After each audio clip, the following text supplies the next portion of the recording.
ሰላም እንዴት ናችሁ? ደሳባት ቤተሰቦች ደህና ናችሁ ወይ? እኔ በጣም ደህና ነኝ። ዛሬም እንደተለመደው አሪፍ ቪዲዮዎችን ይዤላችሁ መጥቻለሁ። በእነሱ ሪአክት ነው የምናደርገው። እስከዚህ መጨረሻ የትም እንዳትሄዱ። ከዛ በፊት ግለሰባት አዲስ ከሆናችሁ ሰብስክራይብ አድርጉ። እንዲሁም ይሄን ቪዲዮ ሁላችሁም ደግሞ ላይክ አድርጉ። እስከዚህ መጨረሻ የትም እንዳትሄዱ የትም እንዳትሄዱ። ወዳችኋለሁ። ጠብቁኝ። ለስክን ኮፍያ ደግሞ እኔ ላውልቅ ይሄ በጣም ነው የሚመቸው። የሚያወራው ነገር ደስ የሚል ሰው ትንሽ ወለድ የሚከፈል ብድርና በድርህና መኪና ግዛ፣ ቤት ግዛ ይሉሃል። እውነት አንተ ችግርህ ይሄ ነውና ሱቅ እያልክ ወደ እነሱ ትሄዳለህ። እዛ ስትደርስ ህጋዊ 40%ን ቆጥብ፣ 60%ን እኛ እናበድርሃለን። ለምሳሌ በ13% ወለድ በረጅም ጊዜ በ7 ዓመት የምትከፍለው ይሉሃል። ይሄ አስደስትህና ኬክም ለቅመህ ብድሩን 40% ቆጥባለህ። ለምሳሌ ቤቱ የሚገዛው ወይ መኪናው የሚገዛው በ3 ሚሊዮን ብር ከሆነ አንተ 1.2 ሚሊዮን ብር ቆጥብና እነሱ 1.8 ሚሊዮን ብር ጨምረው በ3 ሚሊዮን ብር ቤቱን ወይንም መኪናውን ገዝተው እነዚህ ሁለት ነገሮች በመያዣነት ይዘው ብድሩን ያበድሩሃል። ወዳጄ እዚህ ጋር በደንብ አዳምጠኝ። አንተ የተበደርከው ስንት ብር ነው? 1.8 ሚሊዮን ብር ነው። ስምምነቱ ላይ ግን ኢንተረስቱ የታሰበልህ በስንት ነው ካለ 3 ሚሊዮን ብር እንደተበደርክ ተደርጎ ጠቅላላው ሲባዛ በ13% ሲባዛ በ7 ዓመት ከሆነ የምከፍለው በ7 ዓመት ውጤቱን አንተ ያዘው ይጠቅምሃል። አባቴ ወይኔ ማለት በ13% ወለድ የሚያበድርህ ማለት ነው ወይ ነው?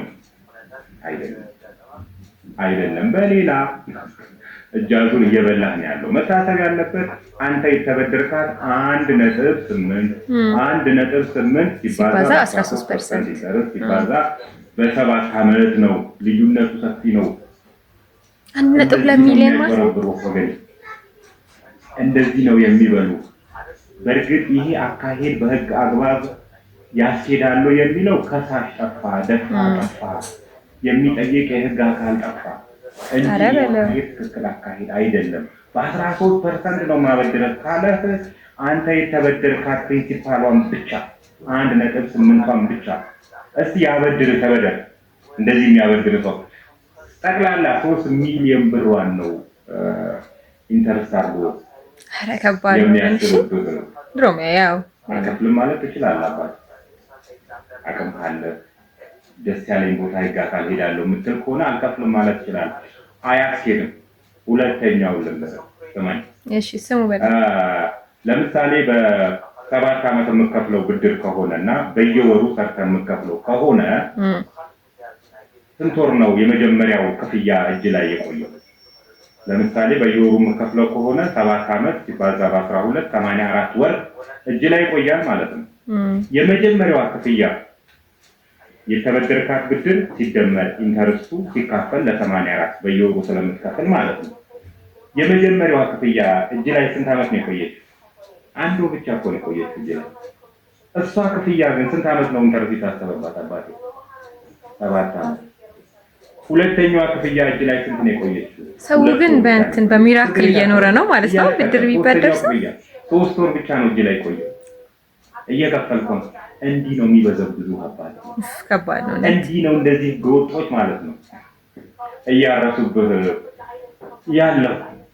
ሶስተኛው መንግስት አልሰማ ያለው የህብረት ስራ ማህበራት ብድር ማበደር ይችላሉ ወይ ነው። የህብረት ስራ ማህበራት ሴቪንግ ውስጥ መግባት ይችላሉ ወይ ነው።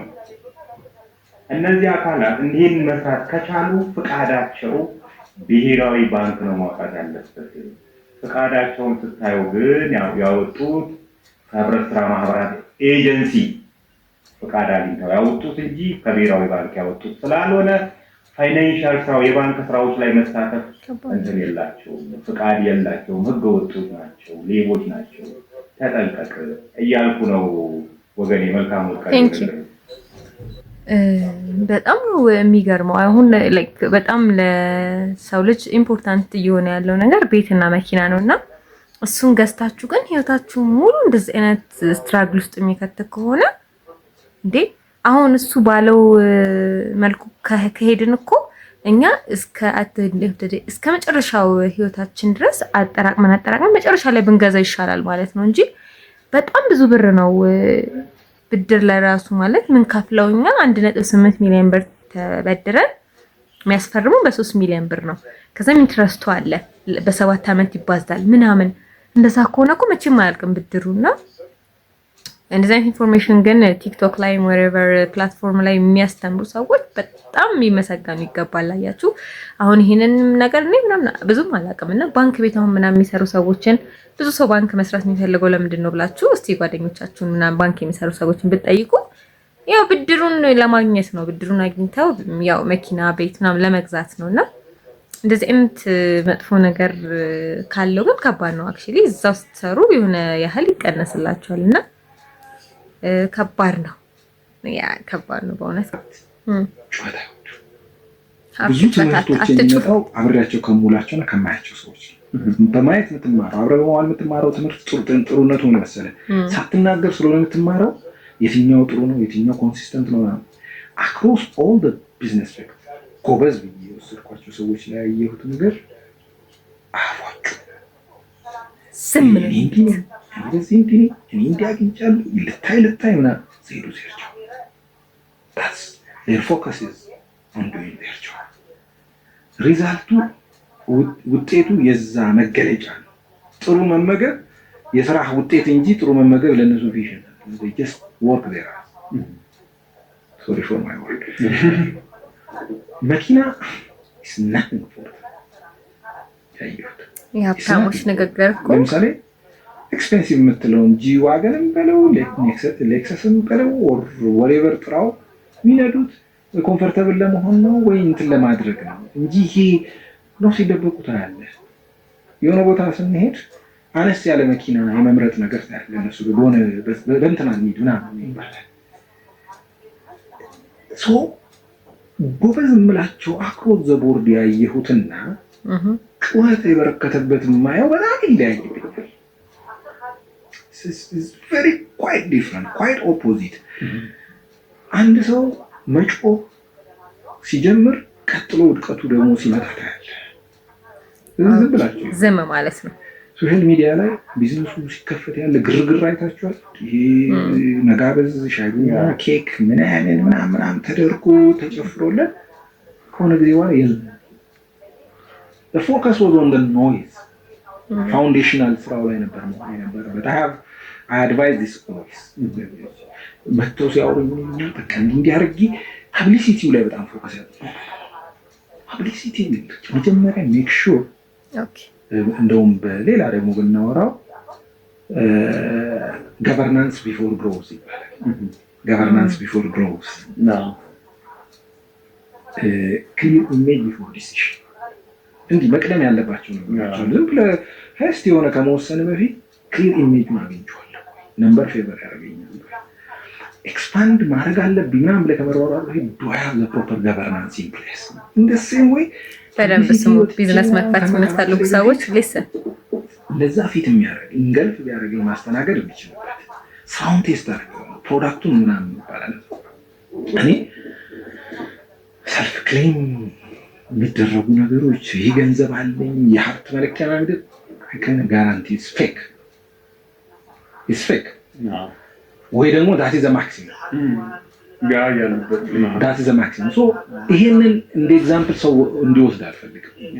that's why sleepless night ላይ ሰው ፎከስ እንዲያደርግ ስራ ላይ ፎከስ አለ ሰምሃው ትንሽ እያየ ነው ማለት ቁጥር የሆነ ደረጃ ሲደርስ የሆነ ጊዜ እኮ ነምበር ነው የሚሆነው ገንዘብ you know that አይደል when you are in billion it's a number ባንክ ውስጥ የሚቀያየር ነምበር ነው behind your job ስለዚህ as much as possible ሰዎች ስራቸው ላይ ፎከስ ማድረግ ያለባቸው ኖይዝ ቀንስ ካገኘ አመስግን ሰደቃ አድርግ ለሰው አካፍ ፈጣሪ የሚወደውን ስራ ታው አእምሮ የሚወደውን ስራ ይወጣ እንዲህ ነኝ ያልከ ቀን ውድቀትን ነው መጣ ችግሩ ግን እንዲህ ነኝ የሚለው ሰው ሳይኖረው ስለሆነ ቢቀባጥረው አይወድቅም። ምኑን ይጥላል? ሳይኖረው ነው ማለት ነው የሚሆነው። አንተ ፕሮፐር የምትሰራው ሰው ያ ይመስልና ፐብሊሲቲን ደባልቀው ወደ ኖይዝ ትመጣና አንተ ኦልሬዲ የሆነ ነገር ያለ ሰው ነው ሄደህ የምትወድቀው። እሱ ምንም የለውም ነው ደግሞ ስትመጣ በቃ ዱርቸው እንደ እርግዝና ራሱ ሊናገር ይችላል። የሆነ ፖይንት ላይ መመለስ ማትችልበት ደረጃ ይደርሳል፣ ይታወቃል ምናምን። እስከዛ ግን ፎከስ ኦን ቪዲዮ እንጂ ስማት ኤግዛም እኔ እንዲህ ነኝ። ደግሞ አንዳንዴ ማደንዘያ ደግሞ አለ በሉት እንዲህ ስትሉት ይመጣል፣ ዲክሌር አድርጉት ምናምን። ዲክሌር ፎር ዩርሰልፍ በር ዘግተህ በቃ መተም ይሄ አፍን የሚበላህ ከሆነ ዝጋና በሩን እኔ ሚሊዮነር ነኝ እኔ ምናምን ነኝ ብለህ አውራ። በቃ አንዳንዴ ይጨንቀዋል የሆነ ሰው ማውራት ይፈልጋል። ከዛ ውጭ ግን ያለው ዶንት ቴክ ዛት አዝ አን ኤግዛምፕል። ለዛ ነው ሀብት ጨዋታ ተረጋግተን መስራት ያለ የሀብታሞች ምክር ነው። ጥሩ ነው። ያው ልክ ነው። ዝም ብሎ ይሄን አለኝ ብሎ የሚያወራ ሰው ብዙ ጊዜ ይወድቃል ምናምን በሚለው ነገር እስማማለሁ። ደግሞ ያው ለአንድ ሰው የተሻለ ነገር የተሰጠው ወይያ ለዛ ሰው በጣም ብዙ ነገር ብዙ ቻንሶች ይሁን ብዙ የስራ ነገሮችን ለዛ ሰው የተሰጠው በእምነትም ቢሆን በእንትንም ቢሆን ሰውን ሰፖርት እንዲያደርግበት ነው። ከቻለ ሰውን መርዳት ነው እንጂ ያለበት አንድ ሰው መጥቶ በጣም ለራበው ሰው መጥቶ እንግዲህ ይሄን የገዛሁት ልብስ ስንት ብር እንደሆነ ታውቃለህ ምናምን ብለህ ብታወራው ለዛ ሰው ሴንስለስ አይደል? ምንም ጥቅም የለውም። ግን ይህን ሰው ቢያንስ አንተ ያለህን የማትለብሰውን የማትፈልገውን ልብስ ሼር ብታረግ ምን ብትል ግን ይሄ ደስ ይላል። በቃ ይሄ ተገቢም ነው፣ ሰዋዊነትም ነው፣ ፈጣሪም የሚወደው ነገር ነው። ግን ይሄ ያለኝ እኮ በቃ ምንም ለሌለው ሰው ሄዳችሁ አሁን ላይክ ሞቲቬሽን ስፒክ ምናምን እንደሚባሉ ምንም ነገር የላችሁ ግን ሄዳችሁ እንደዚህ በሉ ትክክል አይደለም። እና በጣም ሌክዠሪ መኪና በጣም ኢትዮጵያ ውስጥ አሁን ሲነዳ ምናምን ስታዩ ናቲንግ ምንም ገብቷችኋል አይደላችሁ? ፈለጉት መንገድ ላይ ያለችውን አንድ የምትለምን ኦቨር ሶፍት ምናምን ይዘው የሚሸጡት ተቃርሰው እነሱ ቢለምኗቸው ምን ያህሉ ሰው ነው በሌክዠሪ መኪና የሚሄድ ሰው ነው ያችን ሴት ለመርዳት ብሎ ጀስት ላይፈልጉሽ ሊኖራቸው ይችላል። ግን ጀስት ሰፖርት ከመሆኑ አንፃር ተቀብለው የሚገዟት ምን ያህሉ ሰዎች ናቸው ብላችሁ ስታሳዩ ብዙ አይደለም። ኦኬ ብዙ ሰው አይገዛም ምናምን እና ያ ሀብትን ሰውን እንትን በማለትና እዩኝ ማለት ብዙ ደስ አይልም። ይሄ በጣም አሪፍ ትምህርት ነው። ወደፊትኛው ሀብታም ስንሆን ምን ተገብረው ነው ማለት ነው። ጥሩ ትምህርት ነው። ቴንክ ዩ። እኔ የምላችሁ ምግብ ቤት ተሰርቶ ምናምን ነገር ሽሮ መሆኑን ስታውቁ ለአንዳንድ ሰው ኖርማል አሁን ለእኔ ኖርማል ደስ ነው የሚለኝ። ግን አንዳንድ ሰው በጣም የማይወዳሉ አሁን ለምሳሌ እኔ እንደማይወድ በፍጹም እና እንዴት ነው ሽሮ ነው ምግብ ስትባሉ ምን አይነት ሪአክት ነው የምታሳዩት? እና በጣም የገረመኝ ቪዲዮ ላሳያችሁ።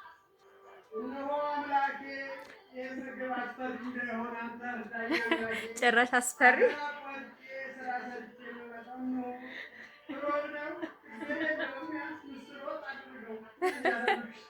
ምስር ወርቅ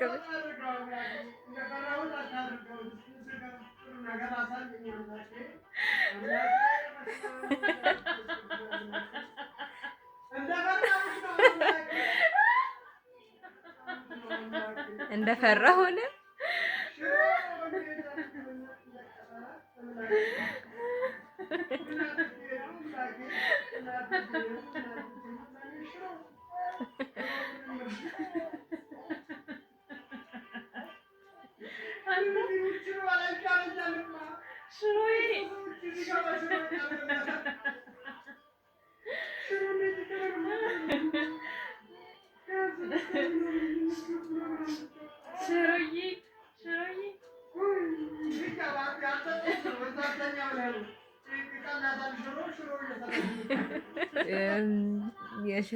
የሽሮ ጥላቻ ወደ ምስር ይቀየር ምናምን ደስ አንዳንድ ሰው ማይወዳላ ሽሮን ማን ነው ምግብ ያደረገው ሲል ሰምታችኋል? በጣም ደስ ይላል። እሺ ወደ ሰባት ቤተሰቦች እንዲህ እያልን መጨረሻ ላይ ደርሰናል። በቪዲዮዎች ፈታ ዘና እንዳላችሁ እንዲሁም አሪፍ ቁም ነገር እንዳገኛችሁ አልጠራጠርም። ስለዚህ መጨረሻ አብራችሁኝ ስለነበራችሁ አመሰግናለሁኝ። በሚቀጥለው ጥሩ ቪዲዮ ይዤላችሁ እመጣለሁኝ። ከዛ በፊት ግለሰባ አዲስ ከሆናችሁ ሰብስክራይብ ማድረጋችሁ እንዳትረሱ። እንዲሁም የሁላችሁን ቪዲዮ ላይክ አድርጉልኝ ፕሊዝ። ሀሳብ አስተያየት ካላችሁ ደግሞ ኮሜንት ላይ ጻፉልኝ። ለጓደኞቻችሁም ሼር አድርጉልኝ። ሰብስክራይብ ማድረጋችሁ እንዳትረሱ። ወዳችኋለሁ። ባይ